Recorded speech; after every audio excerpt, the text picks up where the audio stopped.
Hey guys, it's Mel. Hope everyone's having a great day. I'm just doing this video. I'm going to show Vivian Zinnett asked if I could show how I use my mason jar stamp to make the paper bag card with the mason jar on it that I sent to her. She won one of my giveaways, and I included one of my paper bag cards in her winnings as my thank you card.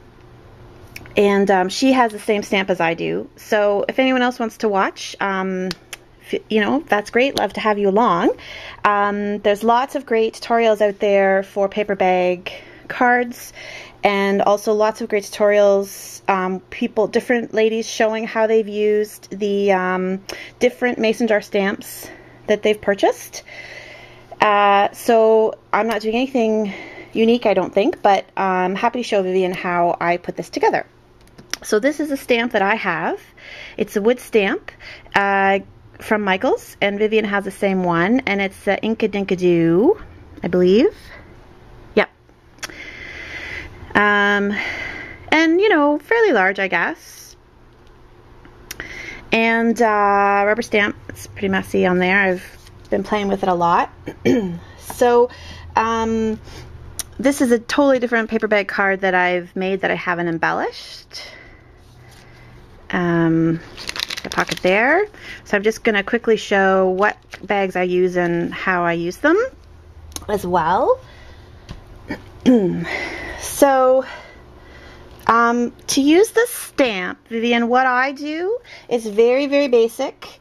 I was using the Stays On jet black ink, and it doesn't matter what ink you use, but I use the Stays On because for the cap I have this sort of metallic silvery paper that I found, and so I find that the Stays On is really the only one that will adhere properly and dry properly on that material. But if you're using any regular cardstock or paper, you would just use any ink that you like. So this is one of the jars, just like the one on your card, Vivian. And so I'll show how I put it together. It's really basic. For this one I used craft paper, like a craft light cardstock, and that silver paper for the top. And then I added in just this sort of label with my thanks on it. So I'll just show how I did that real quick. So I just you take whatever paper you're using. So in this case I'm going to use some white light cardstock. And ink up your stamp.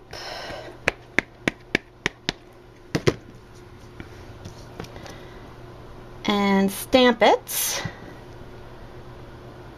My surface isn't very good here, but you get the idea. And what I do then is re-ink just the cap part. I mean, you're going to get some of the lines, that's fine.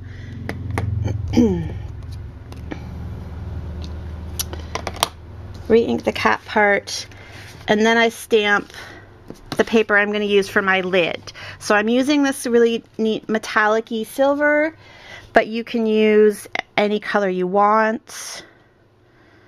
And I'm just sort of eyeing it here.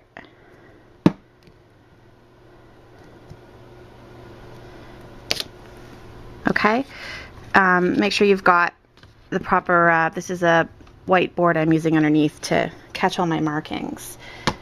And get your stamp cleaned off.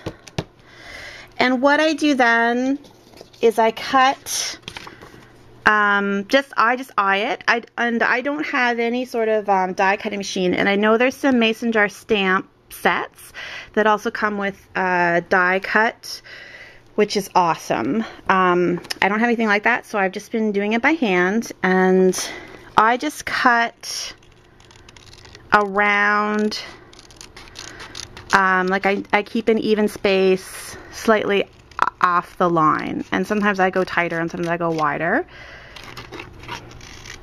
So just really basic. And then when I get up here, because we're going to cover this part with the silver cap,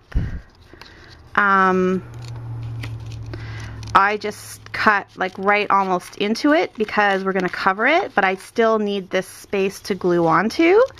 So I keep the majority of it, and then when I come back to this part, sorry I'm not on screen, then I start trying to use that same distance away from the line again.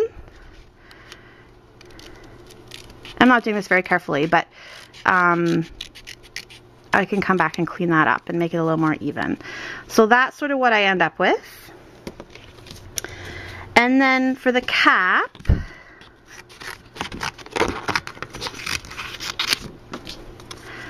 I just do the same thing. I cut around the cap and I leave a little bit of space there, and then I'm a little more careful about cutting around these lines with the distance that I want, and then I end up with something like that.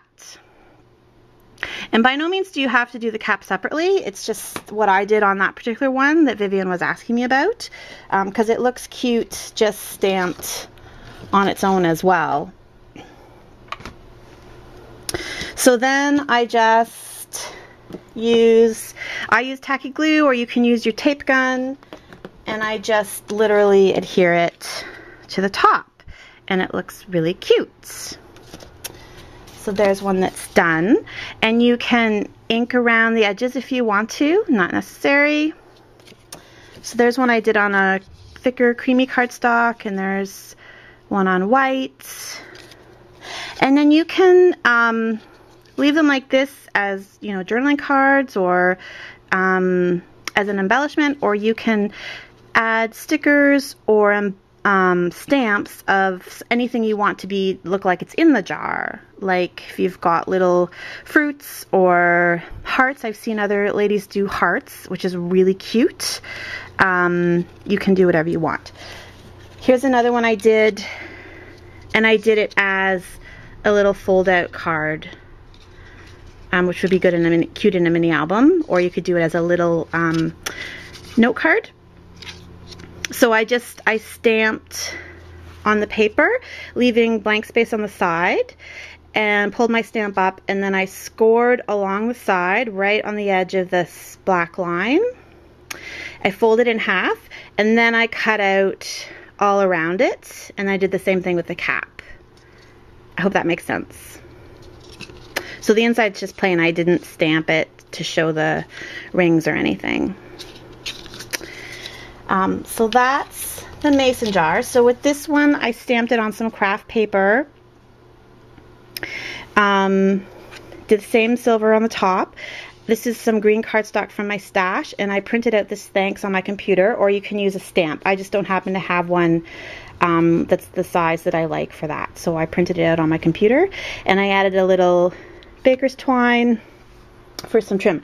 This one I did on the craft because it was matching the card that I made for Vivian, using the Garden Harvest stack.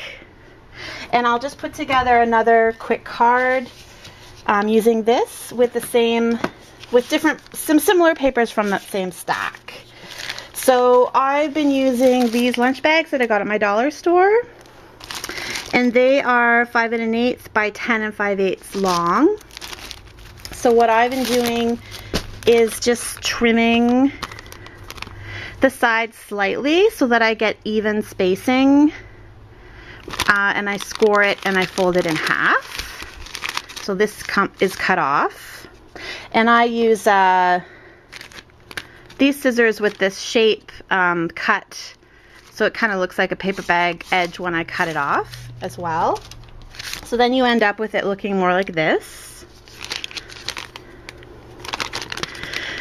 And I've inked all of these edges. It's totally unnecessary, but I like to do that. And I used the Tim Holtz Distress Tea dye color. And I've pre-cut sheets of paper that will fit on the paper bag.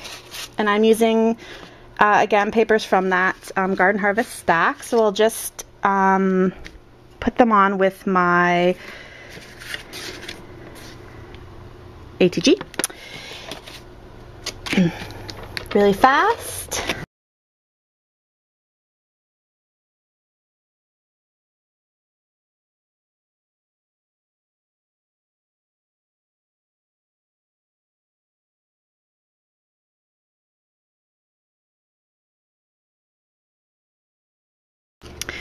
For this part, which is going to go on this flap, I just cut out this green cardstock that coordinates with the paper. This is just plain green cardstock I have in my stash, and this craft cardstock, and I punched it, and then I just adhered it onto that just to give it an extra interest.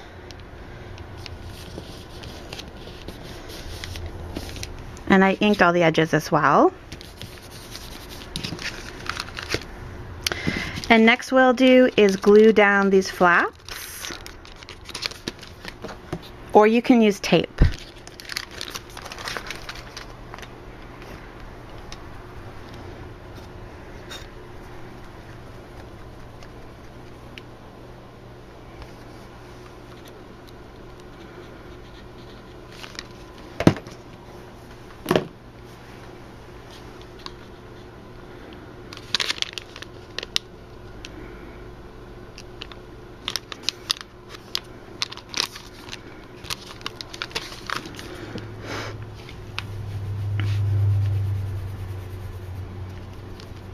And you just let that sit and dry for a moment.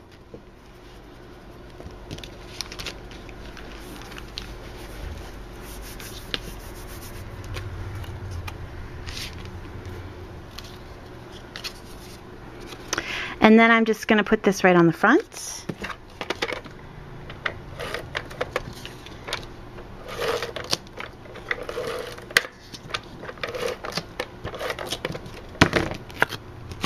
You can use tape or glue.